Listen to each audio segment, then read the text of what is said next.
ole ka channel lawen tu hai po in reng in che be kong buk cheu Android phone hang solve dan hun toy te sungun ril ka ti cheu tu tan lang jing home screen na in thok khan app salut la app sign tokin setting salut la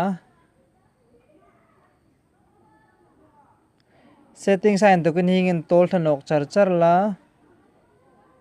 about device an hui takan hungita about device akan lut la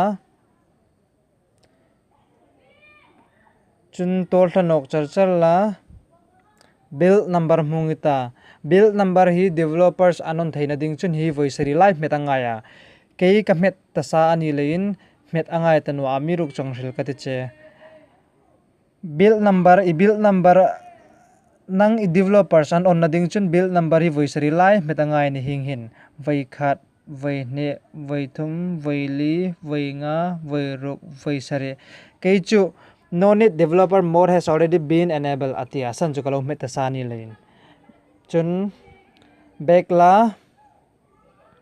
about device chung che kan developer options mungita developer options akan lut la chun tol thanok char la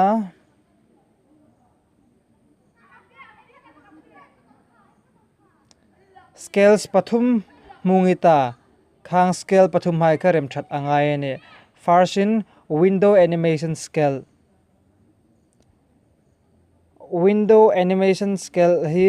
0.5 asila transition animation scale khom hi 0.5 box si nok la chun transition animation scale ithota animator duration scale khom hi 0.5 asir ro chun to thanok char la limit background processes mungita limit background processes akan lut la hi at most 3 processes in zero chun back nok la storage a lut la hi device tu tan lang hi device memory na aijuk thing juk tol nok pela lai hin memory card space total memory card space in lang no kata hi device memory hin cache data umata cache data hi delete la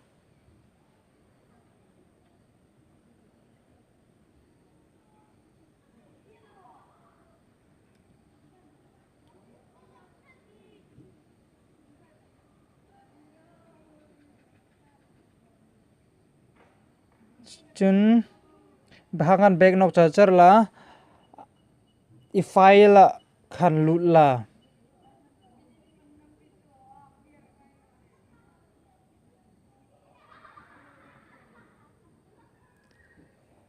device storage in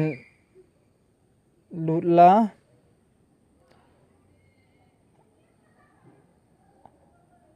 browser da mai lut chang anno le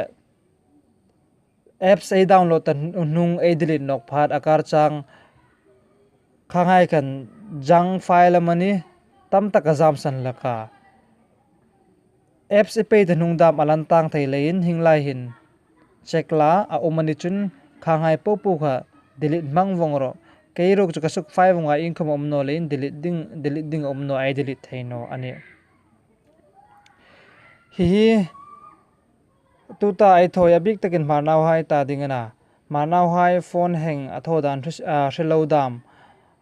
hai irul pai an lo umpal thia chu lein hi video hi lo hai share dingin kahungen chewa chun ka channel tuta video hi edit ani chun like metla chun hingang video hi munok le didam ini chun milo subscribe la bell icon ka met sa bok la chun next video hong sung no phat da direct in imu theina dingin kalome